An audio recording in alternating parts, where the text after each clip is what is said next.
আজ আমি ব্রয়লার মুরগির ঝোল রান্না করব। এভাবে ঝোলটা রান্না করলে খুবই স্বাদ লাগে খেতে। হ্যালো এভরিওয়ান, কেমন আছেন সবাই? আশা করি ভালো আছেন। আপনাদের দয়ায় আমিও ভালো আছি আলহামদুলিল্লাহ। তো চুলায় একটা কড়াই বসিয়ে দিয়েছি, দিয়ে আমি পর্যাপ্ত পরিমাণ তেল দিয়ে দিয়েছি। দিয়ে এখন আমি পেঁয়াজ কুচি দিয়ে দিয়েছি। পেঁয়াজ কুচিটা একটু বেশি করে দিয়েছি, যেহেতু এখানে 2 কেজি মাংস রান্না করব, মানে ব্রয়লার মুরগি আমি 2 কেজি নিয়ে নিয়েছি। আর দিয়ে দিয়েছি তেজপাতা, এলাচ, দারচিনি, লবঙ্গ। আমি সব কটা মশলা দিয়ে এখন পেঁয়াজটা নেড়ে ছেড়ে ভেজে নেব। তো এ পর্যন্ত আপনারা যারা ভিডিওটা দেখতেছেন প্লিজ একটা লাইক দিয়ে ভিডিওটা ফুল কন্টিনিউ করার অনুরোধ রইল।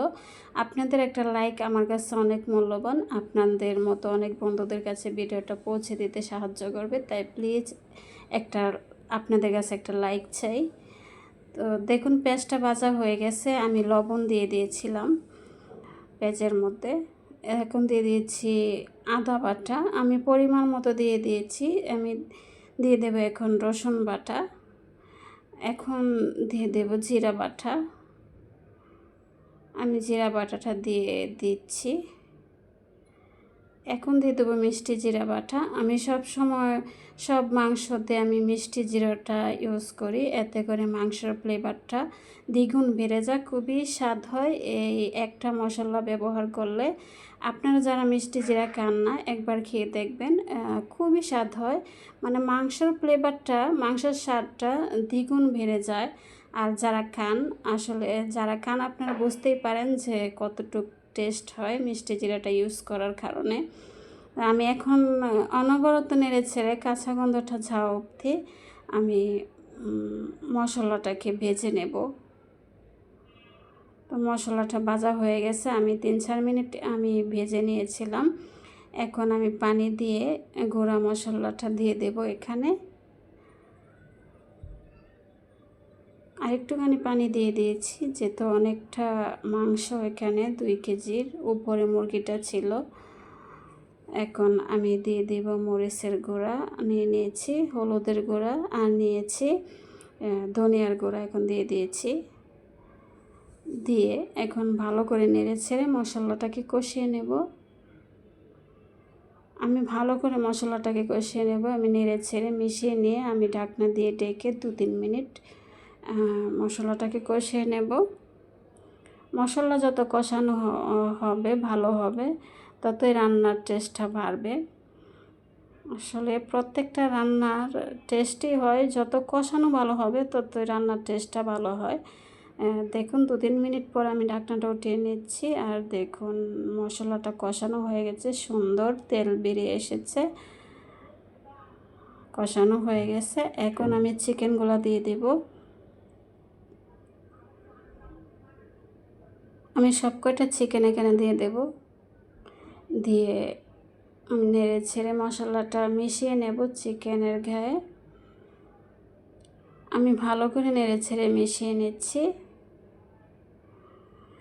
তো আপনারা এই পর্যন্ত যারা ভিডিওটা দেখতেছেন, যে যেখান থেকে দেখতেছেন, দেশে কিংবা দেশের বাহিরে, আপনাদেরকে অসংখ্য অসংখ্য ধন্যবাদ যে আপনাদের মূল্যবান সময় দিয়ে আমার ভিডিওটা দেখার জন্য অনেক অনেক ধন্যবাদ। যারা সাবস্ক্রাইব করে দিয়েছেন আপনাদেরকেও অসংখ্য অসংখ্য ধন্যবাদ। আর যারা করেননি প্লিজ আমার চ্যানেলটা সাবস্ক্রাইব করে দিয়ে আমার পাশে থাকার অনুরোধ রইল। আর আমার রান্নাটা যদি কোনো অংশ ভালো লেগে থাকে তাহলে আমার পাশে থাকার অনুরোধ রইল। আর কমেন্টে জানাবেন রান্নাটা কেমন হয়েছে। তবে খুবই স্বাদ হয়েছিল, অসাধারণ লেগেছিল খেতে। আর কালারটা দেখে বুঝতে পারছেন যে কতটুক মজা হতে পারে আর কি। তো আমি কষানোটা হয়ে গেছে, দেখুন তেলটা ছেড়ে দিয়েছে। এখন আমি ঝোল দিয়ে দিচ্ছি। আমি পরিমাণ মতো ঝোল দিয়ে একটু নেড়ে ছেড়ে দিয়ে আমি ঢাকনা দিয়ে ডেকে রান্নাটা করে নেব। আর ঝোলটা একটু বেশি দিব, যেহেতু ঝোল হবে তাই একটু ঝোলটা বেশি দিয়েছি। এখন ঢাকনা দিয়ে ডেকে রান্নাটা করে নেব। ঢাকনাটা উঠিয়ে নিচ্ছি। আমি 4-5 মিনিট রান্না করে আমি ঢাকনাটা উঠিয়ে নিচ্ছি,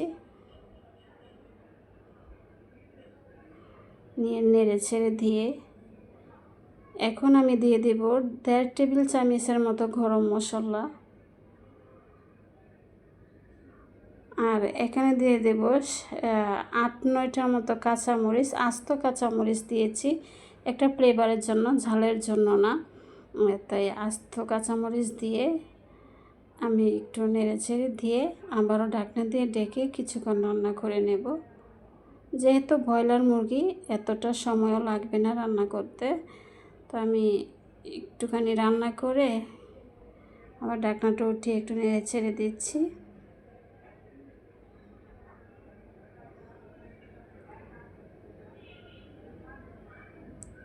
একটু নেড়েচেড়ে দিয়ে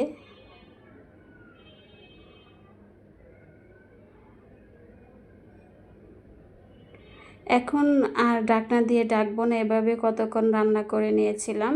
2-3 মিনিট এভাবে ঢাকনাটা উদাম রেখে রান্নাটা করে নিয়েছিলাম। আর দেখুন কালারটা কত সুন্দর এসেছে, আর এটা খেতেও কিন্তু অসম্ভব মজা হয়েছিল। দেখুন কত সুন্দর একটা কালার এসেছে, একটু ঝাল ঝাল হয়েছে, তবে খেতে খুব মজা হয়েছিল। দেখুন আমি বাটিতে উঠিয়ে নিচ্ছি। আপনাদের সবাইকে অসংখ্য অসংখ্য ধন্যবাদ।